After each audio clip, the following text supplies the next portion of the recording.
So we are a specialist in commercial real estate. And one thing that we have come across is that a lot of commercial real estate practitioners, they look at price per square foot or price per acre, and they get into stats in that way and tend to just say, this is how much something is worth on a price per square foot basis. I don't like doing that. I actually prefer that we look at the holistic use of the property. What are some of the other uses that are permitted within the zone?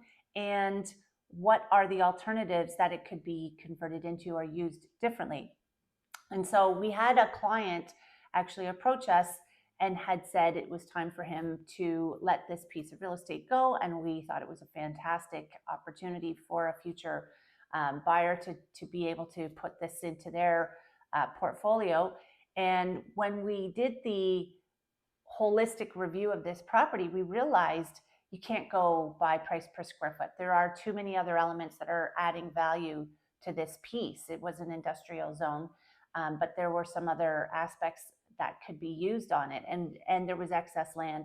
So when we went to them with our pricing guidance, he was very happy. It was way more than what he had expected.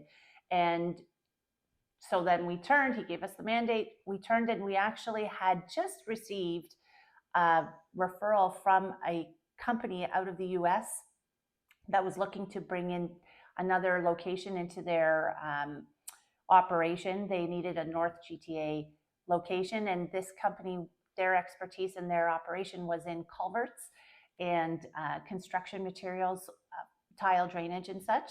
And so they needed outside storage.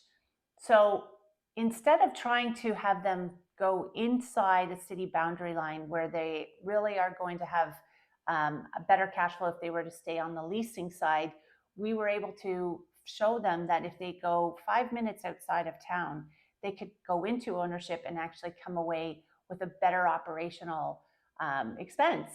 And so when we already had this mandate and we had just received this referral, it wasn't long before we made the connection and brought the two together. And so seller was very happy that he did well on his exit strategy. He had held the asset for 9 years. We had sold it to him, and he was very happy with his return on that. And then the buyer also was extremely happy because they thought that they were going into their expansion plans in a leasing mode and that they would retain their capital for other uses. But in the end, we showed them that they were actually going to be deploying their capital in a much more effective way, and they would gain more growth long-term and short-term by holding this piece of real estate in an ownership position. So both were happy. We just closed on this deal, and everybody's really moving in the right direction with their next chapter.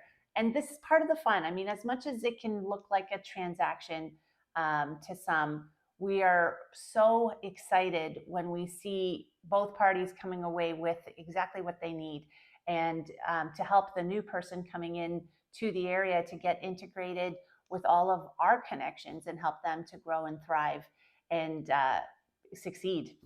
So that's my story for today. We look forward to sharing more with our next Maven Minutes. Feel free to follow, share, subscribe. We've got our YouTube channel and all of the other socials, and as well our mavencommercial.ca website, which has a lot more stories, but more for you to read. Have a good day.